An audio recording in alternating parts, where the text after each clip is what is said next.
The annual preseason NASCAR Media Days will feature 31 NASCAR Cup drivers talking to the media Tuesday and Wednesday in Charlotte, North Carolina. Having only 31 drivers when there are at least 36 full-time teams indicates that not all preseason questions will get answered. On top of that, no big announcements by NASCAR are expected. There will be plenty of drivers excited and optimistic about the new season, but this very well could be a year when fans will still have to wait to learn more about what 2018 has to offer. Although NASCAR could always just issue a news release on any changes for 2018, it appears unlikely that NASCAR will have anything major to say. That's a switch from a year ago, when NASCAR unveiled its new stage and point system. NASCAR appears to be willing to keep the status quo, and it likely doesn't want its new pit stop rules, 5 crew members over the wall instead of 6, and new team roster concept to be the talk of the week. Any announcement on how that will be enforced is likely something for another day. Not among the list of drivers to speak,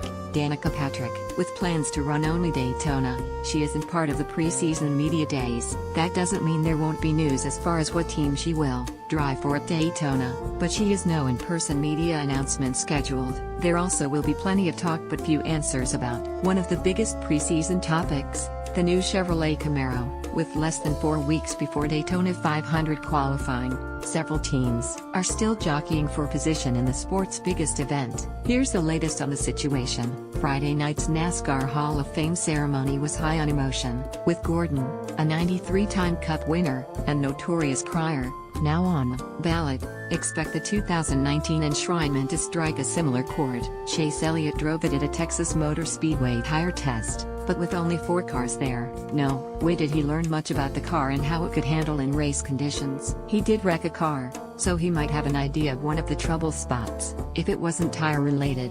Think about what Joe Gibbs Racing drivers would have said about the new Camry last year after 3 races and then again after 13. It takes a while to develop the car, so take everything a Chevrolet driver says about potential improved performance with a grain of salt. As far as what also new on the cars, there could be some talk about just how fast the drivers will go at Daytona. With no ride height rules, Jimmy Johnson told fans a couple of weeks ago that the Hendrick Motorsports simulation predicts the possibility of going 20 to 25 miles per hour faster in a draft. They went about 197 miles per hour last year. NASCAR says it doesn't expect the cars to be much faster. After analyzing data from the test in April at Daytona, whether teams were able to improve on their cars to make them go so much faster can't be learned in media interviews. Fans will know February 10, when cars hit the track at Daytona. If the cars do go that fast, expect a change in the restrictor plate to curb horsepower and slow them down. 7-time Cup champion Jimmy Johnson expects faster speeds at Daytona this year.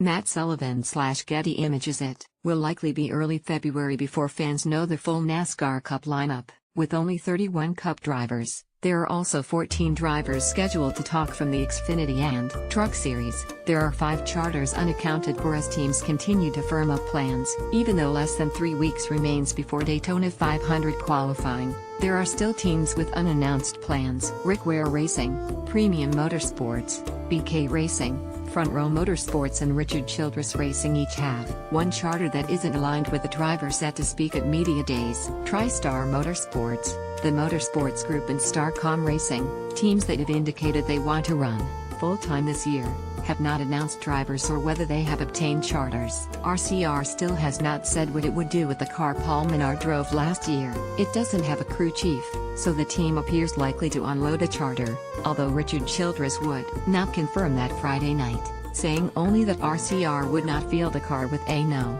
27 on it this year. BK Racing and Front Row Motorsports, and teams possibly in line to get their charters, could have to wait for the courts to determine their final plans. Union Bank and Trust has asked a federal court in Virginia to immediately appoint a receiver to take over control of all BK Racing assets, which includes the charter it used last year. The bank also claims rights to the charter BK Racing sold for $2 million to Front Row Motorsports before the 2017 season, a charter that was then leased to TriStar Motorsports. The bank claims that BK Racing owes more than $7 million for loans and fees, alleging that the team defaulted on its payments. The bank in its lawsuit, says that the North Carolina Department of Revenue seized $210,000 worth of assets. A North Carolina auction house has set a March 10 date for auction for the 3 haulers and 1 passenger car if the bill is not paid. BK Racing also owes its engine builder $1.59 million as part of a January 2017 arbitration ruling and owes more than $667,000 in taxes to the IRS,